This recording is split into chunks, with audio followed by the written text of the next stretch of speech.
When you're looking at this plan and how you think that the Trump administration perhaps is shy in calling out and naming their enemies by name, why do you think that is? Because when you think about President Trump, you know he is not shy at calling out his opponents by name. I mean, he is the person, he is the political candidate. When he is running for office, he is dubbing people's nicknames, and those are nicknames that stick and they are insulting. So why do you think it's hard for them to make that step to say, hey, Russia's our enemy, Iran's our enemy, China's the villain? Why do you think that is?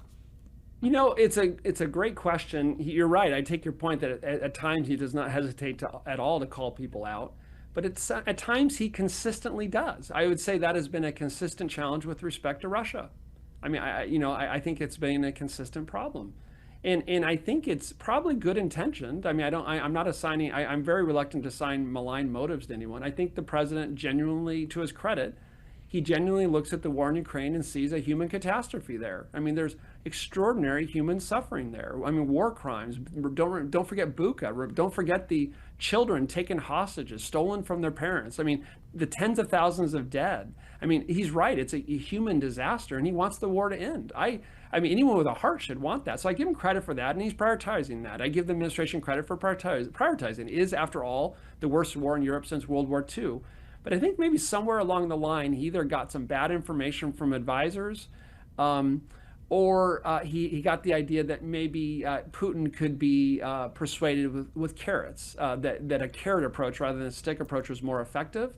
And, my read of Vladimir Putin tells me exact opposite, that he views carrots and candies as green lights for aggression and signs of weakness, and respects strength and consequences. And yet there's been a reluctance to impose consequences on Vladimir Putin. So I think that is a partial answer to your great question. And I'll just end with this, is that I think it goes back to my point earlier about cost and benefit, incentives and disincentives. And Vladimir Putin obviously continues to believe that the benefits of continuing the work outweigh the costs. And he evidently believes he has a stronger hand to play than Ukraine.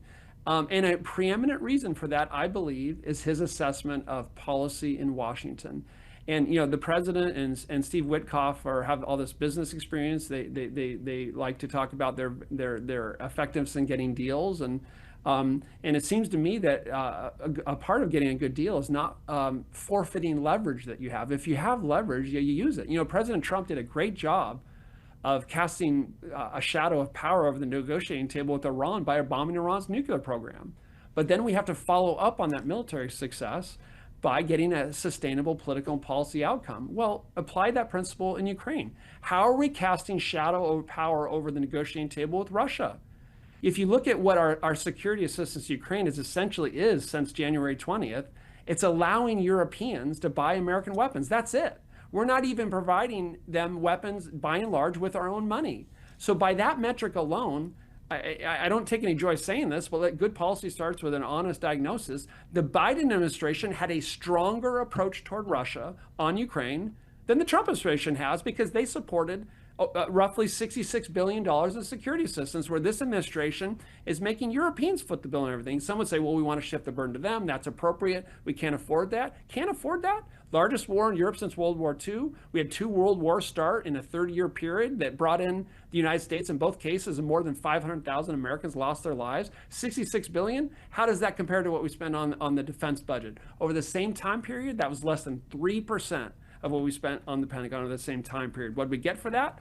Degrading our second leading conventional threat, helping Ukraine continue to exist, and sending an unequivalent message to Beijing that Americans are not neutral in the face of unprovoked aggression against democratic partners, thereby influence the decision in Beijing whether they invade Taiwan in the next few years. That is a bargain, and this administration has been unwilling to do that, and I think it's a mistake, and I think it partially explains why Putin's unwilling to negotiate in good faith.